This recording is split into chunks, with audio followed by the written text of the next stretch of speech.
Alright guys, welcome back to the video. My name is Travis. In today's video, what I'm going to be showing you how to do is to replace a Honeywell zone damper motor. Last week we went out to this customer's home and found that their zone damper motor was stuck in the closed position. It wasn't opening up and sending power to a part of their house. So basically we went ahead and ordered the motor. We got it. We're getting ready to go out there and replace it. So as soon as we get to the customer's house, I'll kind of explain to you how this damper works and I'll show you how to replace it. I'll see you there. Alright, this is your Honeywell zone damper motor, and what this thing does is it has an open position.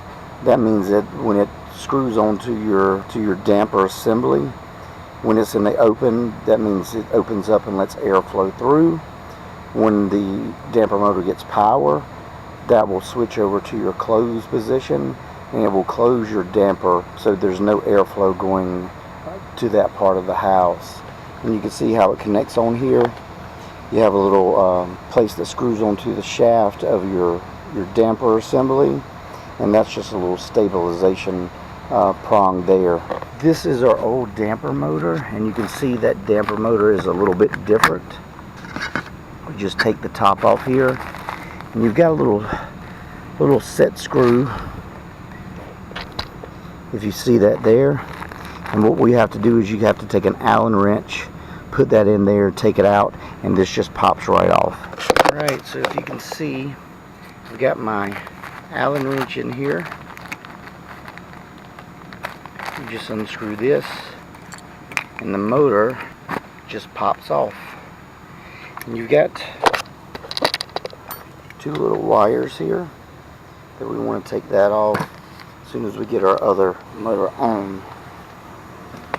Now your motor comes with another set screw, which this will screw right into this motor, just like your other damper assembly. And see, here's your little place for your stabilization, and this screws right onto our damper motor. It just slides down there. We tighten up our set screw. Let me get a Allen wrench.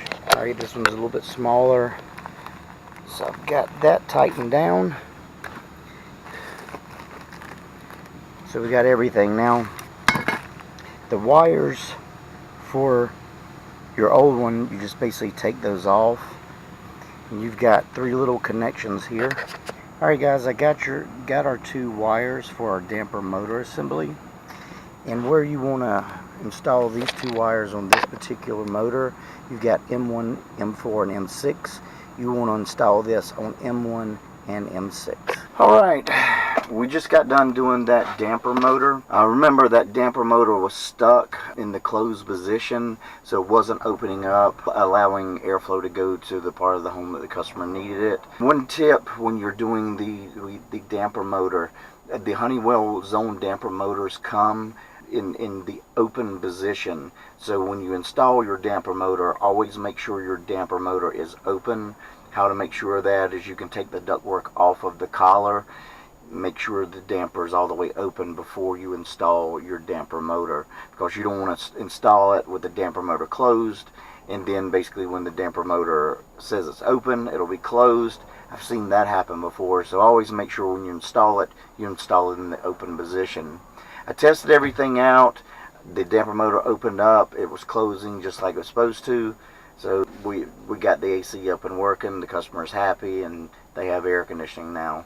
So a simple repair. It didn't take long. Not every service call takes us an hour. So hope you enjoyed this quick service call.